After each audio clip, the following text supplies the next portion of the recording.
நண்பர்களுக்கு வணக்கம். நான் எட்டி எபிசோடன் எட்டி டாக்ஸுக்கு உங்களை அன்புடன் வரவேற்கின்றேன். இன்னைக்கு என்ன செய்தியை பார்க்க போறோம்னு கேட்டீங்கன்னா, இந்தியாவுக்கு ஹாப்பி நியூஸ். டொனால்டு ட்ரம்ப் அவர்களை பொறுத்த வரைக்கும் இந்தியா மீது போடப்பட்டிருக்கின்ற வரியை குறைக்க போறாராம். இத்தனை நாளும் செய்திகள் வந்திருக்கும், அமெரிக்கா இந்தியா மீது போடப்பட்ட வரியை குறைக்க போகுது அப்படின்னு செய்திகள் வந்திருக்கும். அந்த செய்தி எதன் அடிப்படையில் என்று பார்க்கின்ற போது, யூகத்தின் அடிப்படையில் அமெரிக்காவில் ஏற்படுகின்ற வர்த்தக பற்றாக்குறை, வர்த்தக மாற்றம், வர்த்தகர்கள் தெரிவித்திருக்கக்கூடிய கருத்து, அரசியல் தலைவர்கள் தெரிவித்திருக்கக்கூடிய கருத்து, இதன் அடிப்படையில் அமெரிக்கா கண்டிப்பாக இந்தியா மீது இருக்கக்கூடிய வரியை குறைக்க போகுது அப்படின்னு இத்தனை ஆண்டு காலம் செய்தியை போட்டிருப்பாங்க ஊடகத்தினர். ஆனா முதன்முறையாக அதிகாரப்பூர்வமாக டொனால்டு ட்ரம்ப் அவர்கள் நேற்று அறிவிச்சிருக்கின்றார், இந்தியர்கள் மீண்டும் அமெரிக்காவை விரும்புவார்கள், இந்தியா மீது போடப்பட்டிருக்கின்ற வரியை நாங்க குறைக்க போகின்றோம் அப்படின்னு டொனால்டு ட்ரம்ப் அவர்கள் சொல்லியிருக்கின்றார். சொர்ஜியோ கோர் இவரு இந்தியாவுக்கான அமெரிக்க தூதர், ஏற்கனவே நியமிக்கப்பட்டு விட்டு இருந்தாலும் நேற்று தான் அவருக்கு பதவி பிரமாணமானது வெள்ளை மாளிகையில் நடந்ததுங்க. இந்த பதவி பிரமாணமானது நடந்து முடிந்து விட்ட பிறகு டொனால்டு ட்ரம்ப் அவர்கள் பத்திரிகையாளர்களை சந்திக்கின்றார். அப்படி பத்திரிகையாளர்களை சந்திக்கின்ற தருணத்துல ஒரு வார்த்தையை சொல்றாங்க, இந்தியா அமெரிக்கா உறவை மேம்படுத்த போறேன், அந்த உறவை மேம்படுத்துகின்ற வேலையை சொர்ஜியோ கோர் கிட்ட தான் நான் கொடுத்துருக்கிறேன் அப்படின்னு சொல்றார். சொர்ஜியோ கோர் அவர்கள் இந்தியாவில் வந்து என்ன வேலைடா பார்க்க போறாரு அப்படின்னு பார்க்கும்பொழுது, அமெரிக்காவுக்கும் இந்தியாவுக்கும் இடையில எரிசக்தி துறை மற்றும் பாதுகாப்பு துறை, அப்புறம் அமெரிக்காவில் இருக்கக்கூடிய தொழில்கள் மற்றும் தொழில்நுட்பங்களை இந்தியாவில் கொண்டு போய் சேர்ப்பது, இந்த வேலைகளை தான் சொர்ஜியோ கோர் அவர்கள் செய்வார். இதன் மூலமாக இந்தியா அமெரிக்கா உறவானது இன்னும் மேம்பட போகுது. ஆசியா பகுதியில் அமெரிக்காவுக்கு மிக மிக முக்கியமான நட்பு நாடு இந்தியா. உலக அளவில் மோடியுடைய உறவு எனக்கு மிக மிக முக்கியமானது. இப்படி தலை சிறந்த நாட்டிலிருந்து தலை சிறந்த பிரதமருடன் கொண்டிருக்கின்ற நட்புறவை இன்னும் வேற லெவலுக்கு கொண்டு போக போறாரு சொர்ஜியோ கோர் அவர்கள் அப்படின்னு டொனால்டு ட்ரம்ப் அவர்கள் சொல்லியிருக்கிறாருங்க. அங்க பாருங்க, நம்ம டொனால்டு ட்ரம்ப் அவர்களை பொறுத்த வரைக்கும் ஒரு பிசினஸ் மேன் என்பதை பற்றி தெளிவா நம்மளுக்கு எடுத்து காட்டுறார். இப்ப இந்தியாவுக்கும் அமெரிக்காவுக்கும் இடையில வர்த்தக உறவும் சரி, அரசியல் உறவும் சரி மேம்படுத்த போறாராம். எப்படின்னு பார்த்தா எரிசக்தி மற்றும் பாதுகாப்பு மற்றும் தொழில்கள் மற்றும் தொழில்நுட்பங்கள் மூலமாக. நாம எப்போதும் எரிசக்தி என்றாலே வந்து மத்திய ஆசியா பகுதி, அப்படி இல்லைன்னா ரஷ்யா, அங்கதான் எரிசக்திக்கு தேவையான நிலவாயுவா இருக்கலாம் இல்ல நில எண்ணெயா இருக்கலாம், இவை இரண்டுமே நாம வந்து அங்கிருந்து தான் வாங்கிக்கிட்டு வரோம். ஆனா இப்போ ட்ரம்ப்பை பொறுத்த வரைக்கும் சொர்ஜியோ கோர் அவர்கள் இந்தியாவுக்கு போனார்னா மற்ற நாடுகளை எல்லாம் தவிர்த்து விட்டு அமெரிக்காவை சார்ந்து நில எண்ணெயோ நில எரிவாயுவையோ வாங்குவதற்கான சூழ்நிலை உருவாக்குவாரு அப்படின்னு வந்து டொனால்டு ட்ரம்ப் அவர்கள் தெரிவித்திருக்கிறார். அதுக்கப்புறம் பாதுகாப்பு என்றாலே இந்தியா பொறுத்த வரைக்கும் நமக்கு சாத்தியப்படக்கூடிய, ரெண்டாவது நமக்கு எதிரி யார் இருக்காங்களோ அவங்களுக்கு சிம்ம சொப்பனமா இருக்கக்கூடிய இடங்கள் இருந்து தான் நம்ம ஆயுதங்கள் வாங்குவோம். குறிப்பா முன்னுரிமை என்பது ரஷ்யா கிட்ட இருந்து தான் பாதுகாப்பு தளவாடங்களை வாங்குவோம். ஆனா சொர்ஜியோ கோர் அவர்களை நியமிப்பதன் மூலமாக பாதுகாப்பு விஷயங்கள்ல வந்து பாத்தீங்கன்னா அமெரிக்காவை சார்ந்து இருக்கக்கூடிய நிலையை உருவாக்குவாராம் இந்த சொர்ஜியோ கோர் அவர்கள். அது மட்டும் கிடையாது, அமெரிக்காவில் இருக்கக்கூடிய தொழில்கள் மற்றும் தொழில்நுட்பங்களை இந்தியாவுக்கு கொண்டு செல்வாராம் சொர்ஜியோ கோர் அவர்கள். அமெரிக்காவில் அப்படி என்ன தொழில் இருக்குது அப்படின்னு பார்க்கும்பொழுது ஏகப்பட்ட கேம்பிளிங்கள் இருக்குது. அதை மாற்றும் விதமாக இங்க கொண்டு வந்து திணிப்பாங்க போல இருக்குது. அதெல்லாம் ஒரு பக்கம் இருக்கட்டும், தொழில்நுட்பங்களை வந்து பாத்தீங்கன்னா அமெரிக்காவில இருந்து இந்தியாவுக்கு கொண்டு வர போறாங்களாம். ஆக்கப்பூர்வமான தொழில்நுட்பங்கள் இருக்குதா, இல்ல மரபணு மாற்றப்பட்ட விதைகள், அப்புறம் பால் பொருட்கள், மீன் பொருட்கள்லாம் வந்து பாத்தீங்கன்னா ஏகப்பட்டவை இங்க சேர்ந்து போயிருக்குது. அதை இந்தியாவுக்கு எப்படி கொண்டு வர்றது, எப்படி பயன்படுத்துறது சொர்ஜியோ கோர் அவர்கள் சொல்லிக் கொடுக்க போறாரா, இல்ல இந்தியாவில் வந்து பாத்தீங்கன்னா மரபணு மாற்றப்பட்ட விதைகளை எப்படி உற்பத்தி பண்றது, எப்படி விவசாயிகள் தலையில கட்டுறது அப்படின்னு சொர்ஜியோ கோர் அவர்கள் வந்து பாத்தீங்கன்னா அந்த தொழில்நுட்பத்தை சொல்லிக் கொடுக்க போறாரா என்னன்னு தெரியல. மொத்தத்துல எரிசக்தி, பாதுகாப்பு, தொழில்கள் மற்றும் தொழில்நுட்பங்கள் இந்தியாவுக்கும் அமெரிக்காவுக்கும் இடையில வலுப்படுகின்ற பொழுது இந்தியா மற்றும் அமெரிக்கா உறவானது மீண்டும் மேம்படும். அந்த சொர்ஜியோ கோர் அவர்கள் வந்து பாத்தீங்கன்னா செய்து முடிப்பார் அப்படின்னு டொனால்டு ட்ரம்ப் அவர்கள் சொல்லியிருக்கிறாருங்க. சரி, இதெல்லாம் ஒரு புறம் இருக்கட்டுமையா, வரி எப்போதான் குறைப்பீங்க அப்படின்னு கேட்கும் பொழுது டொனால்டு ட்ரம்ப் அவர்கள் சொல்றாரு, மோடி அவர்கள் எங்கிட்ட வாக்குறுதி கொடுத்தார், படிப்படியா ரஷ்யா கிட்ட இருந்து எண்ணெயை நாங்க குறைச்சிக்கிறோம்பா அப்படின்னு சொன்னார். சொன்னபடியே இப்போ வந்து பாத்தீங்கன்னா இந்தியா படிப்படியாக எண்ணெயை குறைச்சிட்டாங்க. பொதுவா உக்ரைன் ரஷ்யா போர் தொடங்குவதற்கு முன்பாக ரஷ்யா கிட்ட இருந்து நம்ம எண்ணெய் வாங்கினது 1%. இன்றைய காலகட்டத்தில் நம்ம அன்னைக்கு ஒப்பிட்டு பார்த்தோம்னா 1%. ஆனா இன்னைக்கு நாம ரஷ்யா கிட்ட இருந்து எண்ணெய் எவ்வளோடா வாங்கிக்கிட்டு இருக்கிறோம் அப்படின்னு பார்த்தீங்கன்னா 8% தான். ஆனா இந்த 8% தொடர்றதுக்கு முன்பாக இந்தியா ரஷ்யா எண்ணெய் கொள்முதல் எவ்வளவு இருந்ததுன்னு கேட்டீங்கன்னா கிட்டத்தட்ட 38% இருந்தது. அப்போ 30% குறைச்சிருக்கும். டொனால்டு ட்ரம்ப் அதை தான் குறிப்பிடுறார். உக்ரைன் ரஷ்யா போர் தொடங்குகின்ற போது இந்தியாவுடைய எண்ணெய் தேவையும் இன்னைக்கு இருக்கக்கூடிய எண்ணெய் தேவையும் கண்டிப்பா அதிகரித்திருக்கும். அதனால உக்ரைன் ரஷ்யா போர் தொடங்குறதுக்கு முன்பாக இந்தியா 1% எண்ணெய் வாங்கிச்சுன்னா அது அன்றைய காலகட்டத்துக்கு, இன்றைய காலகட்டத்துக்கு ஒரு 8% எண்ணெய் வாங்கினா பிரச்சனை கிடையாது. அதனால சொன்னபடியே மோடியை பொறுத்த வரைக்கும் எண்ணெய் வாங்கத்தை குறைச்சிக்கிட்டாரு. அதனால நாங்கள் வரியும் குறைக்க போறோம். இந்தியா மீது போடப்பட்ட வரி என்பது அநியாயம் என்பதை பற்றி எங்களுக்கு நல்லா தெரியும், தலையில சுமத்திட்டும் என்று தெரியும். அதனால நாங்க கணிசமான வரியை பாத்தீங்கன்னா நாங்க இப்போ குறைக்க போறோம் அப்படின்னு தெளிவா சொல்லிட்டாரு. சரிப்பா, வர்த்தக ஒப்பந்தம் பத்தி சொல்லு அப்படின்னு சொல்லும் பொழுது பேச்சுவார்த்தை தொடர்ந்து கொண்டே இருக்கிறதா. நியாயமான வர்த்தக ஒப்பந்த பணியானது நடந்து கொண்டு இருக்கிறது. அந்த வர்த்தக ஒப்பந்தம் எப்படி இருக்குன்னு கேட்டீங்கன்னா இதுவரைக்கும் வரலாற்றில் இல்லாத அளவுக்கு இரு நாட்டுக்கும் சாதகமா இருக்கக்கூடிய ஒரு வர்த்தக ஒப்பந்தமா இருக்குமா. இந்த ஒப்பந்தத்தை அடிப்படையாக வச்சுதான் உலகத்தில் இருக்கிற அத்தனை பேருமே ஒரு வர்த்தக ஒப்பந்தத்தை இரு நாட்டுக்கிடையிலேயே போடுவானாம். அந்த மாதிரியான ஒரு வர்த்தக ஒப்பந்தமானது இறுதியாக போகுது அப்படின்னு டொனால்டு ட்ரம்ப் அவர்கள் தெரிவித்திருக்கின்றார்.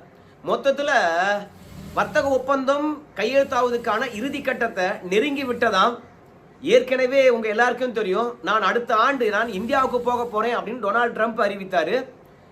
எந்த ஒரு நாட்டு அதிபராக இருந்தாலும் சரி, ஒரு நாட்டில் இருக்கக்கூடிய உயர் பொறுப்புல இருக்கக்கூடிய பிரதமர்களோ இல்ல ஜனாதிபதியோ அழைப்பு விடாம இன்னொரு நாட்டில் இருக்கக்கூடிய உயர் பொறுப்புல இருக்கிறவங்க நான் அந்த நாட்டுக்கு போக போறேன் அப்படின்னு சொல்ல மாட்டாங்க. ஆனா நம்ம நாட்டில் இருக்கக்கூடிய எந்த தலைவரும் ட்ரம்பே வாப்பா எங்க நாட்டுக்கு அப்படின்னு சொல்லவே இல்லை. ஆனாலும் ட்ரம்ப் அவர்களே முன் ஒரு வார்த்தையை சொல்றாரு, நான் அடுத்த ஆண்டு இந்தியாவுக்கு போக போறேன் அப்படின்னு சொல்றாரு. ஆனா இந்தியா தரப்பிலிருந்து அடுத்த ஆண்டு ட்ரம்ப் வரப்போறாரா என்று கேட்டதுக்கு எந்த ஒரு உறுதிமொழியும் அளிக்கவில்லை. இரண்டாவது, உறுதிப்படுத்துகின்ற வேலையும் நம்ம வெளியுறவு அமைச்சகமானது செய்யவே இல்லை. ஏன்னா இந்தியாவுக்கும் அமெரிக்காவுக்கும் இடையில வர்த்தக ஒப்பந்தமானது எப்ப இறுதியாகவே தெரியல. இந்த வர்த்தக ஒப்பந்தமானது இறுதியாகாத முன்னாடி இரு நாட்டு தலைவர்களும் சந்திப்பதற்கான வாய்ப்பே கிடையாது. அதனால டொனால்டு ட்ரம்ப் சொல்றதை வச்சு பார்க்கும்போது அடுத்த ஆண்டு தொடக்கத்தில் அமெரிக்கா மற்றும் இந்திய வர்த்தக ஒப்பந்தமானது இறுதியாவதற்கான வாய்ப்பு இருக்குதுங்க. சரி, திடீர்னு இந்தியா ரஷ்யா கிட்ட இருந்து எண்ணெய் வாங்குறத குறைச்சிக்கிச்சா அப்படின்னு கேட்டீங்கன்னா படிப்படியாக ரஷ்யா கிட்ட இருந்து இந்தியா எண்ணெய் வாங்குறத குறைச்சிக்கிட்டே தான் வராங்க. ஆனால் ரஷ்யா கிட்ட இருந்து எண்ணெய் இதோட நான் வாங்க மாட்டோம், குறைச்சிக்கும் அப்படின்னு இந்திய தரப்புல இருந்து எந்த ஒரு உறுதிமொழியும் யாருக்கும் தரல. இது வரைக்கும் வெளிப்படையா சொல்லவே இல்லை. ஆனா கடந்த காலங்களில் வாங்குறதை விட இப்ப இந்தியா எண்ணெய் வாங்குறத குறைச்சிக்கிட்டு இருப்பதனால ட்ரம்ப்பே முடிவு பண்ணிட்டார் போல இருக்குது, ரஷ்யா கிட்ட இருந்து இனிமேல் எண்ணெய் வாங்க மாட்டாங்க அப்படின்னு சொல்லிவிட்டு.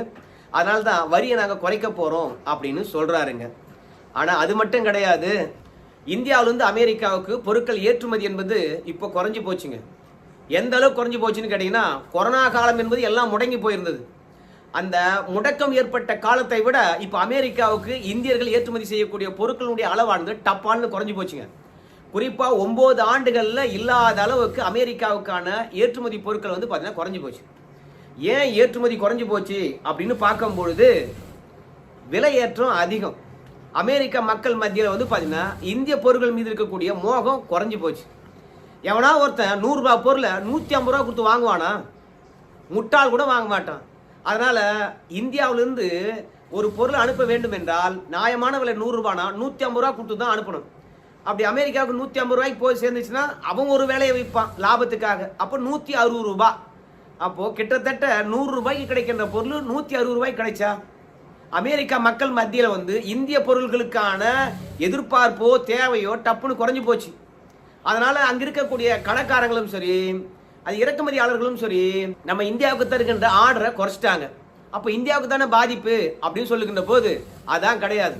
நம்ம ஏற்கனவே சொல்லியிருந்தோம், அமெரிக்காவை தவிர்த்து விட்டு நாம பல நாடுகளுக்கு ஏற்றுமதி செய்வதற்கான வழிமுறையை கண்டறிந்து விட்டோம். ஒன்று ஐரோப்பிய நாடுகள், இரண்டாவது தென் அமெரிக்க நாடுகள், ஆப்பிரிக்கா நாடுகள், ஆஸ்திரேலியா நாடுகள். குறிப்பா சொல்லணும்னா ஆப்பிரிக்காவை தவிர்த்து ஐரோப்பிய நாடுகள் மற்றும் தென் அமெரிக்க நாடுகள் மற்றும் ஆஸ்திரேலிய நாடுகள், இந்த நாடுகளை எல்லாம் நாம தடையற்ற வர்த்தகம் செய்வதற்கான ஒப்பந்தத்துல சில நாடுகள் இடத்துல கையெழுத்து போட்டோம். பல நாடுகள்ல பேச்சுவார்த்தை தொடர்ந்து கொண்டு இருக்குதுங்க. அதனால அமெரிக்காவே சார்ந்திருக்க வேண்டும் என்ற எண்ணம் இப்போ இந்தியாவுக்கு இல்லவே இல்லை. அதனால இந்தியாவில் உற்பத்தி ஆகின்ற பொருட்கள் தேங்கி போயிடுச்சு, உற்பத்தி செலவு கூடி போச்சு, ஐயோ முன்ன மாதிரியான வருமானம் இல்லை அப்படின்ற குரலை நம்ம டிவிகளில் பார்க்கவே முடியல. நீங்கள் பார்த்துருக்கலாம். ஏன்னா அமெரிக்கா இல்லை என்றால் பல நாட்டுக்கு நாம் வந்து அனுப்பிவிடலாம். ரெண்டாவது, நம்ம நாட்டிலே பொருட்களை வித்துடலாம். அமெரிக்கா வரி விதித்த பிறகுதான் இந்தியாவுடைய வர்த்தக சந்தையானது விரிந்திருக்கிறதாமே. இந்த ஜிஎஸ்டி குறைப்புக்கு பிறகு 1.5 மடங்கு விற்பனையானது இந்தியாவுக்குள்ளே வந்து பார்த்தீங்கன்னா அதிகரித்திருக்குதான். அப்படின்னு என்ன அர்த்தம்? நம்ம இந்தியர்களுக்கே உற்பத்தி பண்ண முடியாத சூழ்நிலையில் நாம் இருக்கிறோம். உற்பத்தி ஆகிறது 1 மடங்குனா ஏற்கனவே ஸ்டாக் இருக்கின்ற 1/2 மடங்கு சேர்ந்து 1.5 மடங்கு வித்து போச்சு இந்த தீபாவளி சமயத்தில். அதனால மீண்டும் நம்ம நாட்டில் இருக்கக்கூடிய வர்த்தகர்களுக்கே உற்பத்தி பண்ணி தர வேண்டிய சூழ்நிலை. அதனால அமெரிக்காவை சார்ந்து நம்ம இல்லை. இப்படி அமெரிக்காவை சார்ந்து இல்லாத தருணத்தில் அமெரிக்காவில் முக்கிய பொருட்களுக்கான பற்றாக்குறை ஏற்படுகிறது. விலையேற்றத்தினால அந்த பற்றாக்குறை ஏற்படுகிறது என்ற விஷயம் அமெரிக்காவில் இருக்கிறவங்களுக்கு தெரிஞ்சு போச்சு. அதனால எப்படியா இருந்தாலும் இந்த வரி குறைப்புக்கு நாம சம்மதம் தெரிவிச்சு தான் ஆகணும். இந்தியாவுக்கும் அமெரிக்காவும் இடையில ஒரு வர்த்தக ஒப்பந்தத்தை போட்டு தான் ஆகணும் அப்படின்னு ட்ரம்ப் முடிவுக்கு வந்துட்டார்.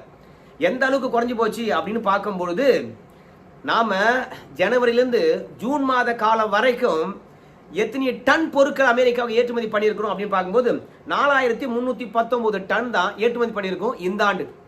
இதுவே சென்ற ஆண்டு ஜனவரியிலிருந்து ஜூன் வரைக்கும் பார்க்கும்போது 7152 டன் அளவுக்கு ஏற்றுமதி பண்ணியிருக்கிறோங்க.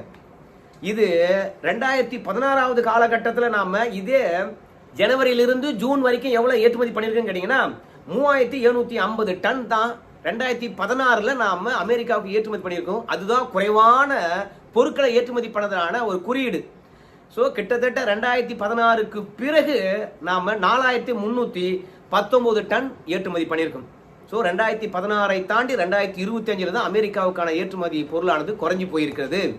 கொரோனா காலத்தில் எவ்வளோடா ஏற்றுமதி பண்ணியிருக்கீங்கன்னா குறைந்தது 5000 டன்ல இருந்து 9000 டன் வரைக்கும் வந்து பார்த்தீங்கன்னா அமெரிக்காவுக்கு பொருளை ஏற்றுமதி பண்ணியிருக்கோம் கொரோனா தருணத்தில் கூட.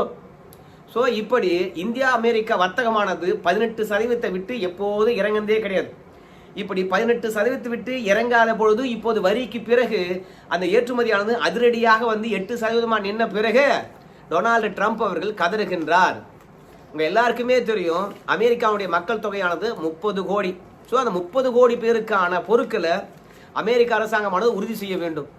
ஆனால் சீன பொருட்களை பொறுத்த வரைக்கும் அவங்க எலக்ட்ரானிக் தொடர்பு கொண்டது தான் வந்து பார்த்தீங்கன்னா சீனர்கள் ஏற்றுமதி செய்கிறாங்க. ஆனால் நாம் என்ன பண்ணுறோன்னு கேட்டிங்கன்னா தோல், டைமண்டு, துணி, அரிசி, என்ஜினியரிங் பொருட்கள் இப்படி என்று ஏகப்பட்ட பொருட்களை பல்வகைப்பட்ட பொருட்களை நாம் அமெரிக்காவுக்கு ஏற்றுமதி பண்ணுறோம். ஒரு சில துறையில மட்டுமே குறிவைத்து நாம் அமெரிக்காவுக்கு பொருட்களை ஏற்றுமதி பண்ணலை. அதனால அமெரிக்காவுடைய மார்க்கெட்டை இந்தியாவுடைய ஏற்றுமதி பொருட்கள் வந்து பார்த்தீங்கன்னா நிர்ணயித்து கொண்டிருந்தது.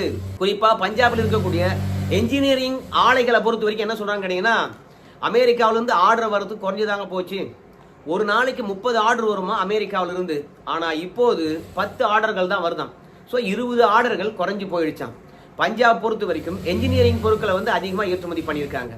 அதே குஜராத்தை பொறுத்த வரைக்கும் வைரங்கள், தமிழ்நாட்டை பொறுத்த வரைக்கும் ஆடைகள், அப்புறம் தோல் பொருட்கள் இப்படி என்று அரிசிலேருந்து பருப்புலேருந்து எண்ணெயிலேருந்து எல்லாமே நாம தான் அமெரிக்காவுக்கு படி அளந்து கொண்டிருந்தோம். ஆனால் இன்னைக்கு வரி காரணமாக திடீரென அதை நிறுத்தினதுனால அந்த மக்களை பொறுத்த வரைக்கும் மற்ற நாட்டிலிருந்து வந்தாலும் சரி அந்த உள்ளூர் மார்க்கெட்டில் பற்றாக்குறை காரணமாக எல்லா பொருளுடைய விலையும் ஏறி இருக்கிறது. இந்திய பொருட்களை விரும்பவில்லை என்றாலும் கூட பற்றாக்குறை காரணமாக மற்ற பொருட்கள் விலையும் ஏறி போயிருப்பதனால இதை சமாளிப்பதற்கு இந்தியா கிட்ட இறங்கி வந்துத்தான் ஆக வேண்டும். அதனால தான் ட்ரம்ப் சொல்றாரு இந்தியா மீது விதிக்கப்பட்டிருக்கின்ற வரி என்கின்ற போது அது நியாயமற்றது உணர்ந்திருக்கின்றோம். நிச்சயமாக இந்தியா தலையில் சுமத்தின வரியை குறைக்க போறோம் அப்படின்னு சொல்லியிருக்கின்றார். எனக்கு தெரிந்து இந்த நவம்பர் வாக்கிலே வந்து குறைப்பாங்க. அப்படின்னா டிசம்பர் தொடக்கத்தில் கண்டிப்பாக குறைக்கப்படும். ஏன்னா உலக அளவில் கொண்டாடப்படுகின்ற விழா கிறிஸ்துமஸ் விழா. அந்த கிறிஸ்துமஸ் விழாக்கெல்லாம் வந்து பார்த்தீங்கன்னா அமெரிக்காவில் எந்த பொருட்களுக்கும் பற்றாக்குறை இருக்கக்கூடாது. அதனால மக்களுடைய கோபத்தை ட்ரம்ப் சம்பாதிக்கக்கூடாது. அதனால வர்த்தகத்தின் மீது இருக்கக்கூடிய தடைகளையும் சரி, அதோட இந்திய அமெரிக்கா ஒப்பந்தத்தையும் சரி, அதோட வரியும் சரி சீர் செய்து அமெரிக்க இந்திய உறவை வந்து பார்த்தீங்கன்னா மேம்படுத்த போறாராம். அவரே அறிவித்திருப்பதனால வரி குறைப்பு விரைவில் வரும். இது இந்தியாவுக்கு வந்து பார்த்தீங்கன்னா மகிழ்ச்சியான செய்தி தான். இத்தனை நாளும் எதிர்பார்த்த ஒரு செய்தி தான். இதை நாம கொண்டு வந்து சேர்த்திருக்கோம். இந்த வீடியோ பிடிச்சிருந்தா இந்த வீடியோக்கு ஒரு லைக் போடுங்க, நம்ம சேனலை சப்ஸ்கிரைப் பண்ணிக்கோங்க, தொடர்ந்து இணைப்பில் இருங்க. அடுத்த வீடியோ நாளைக்கு பார்க்கலாம். நன்றி.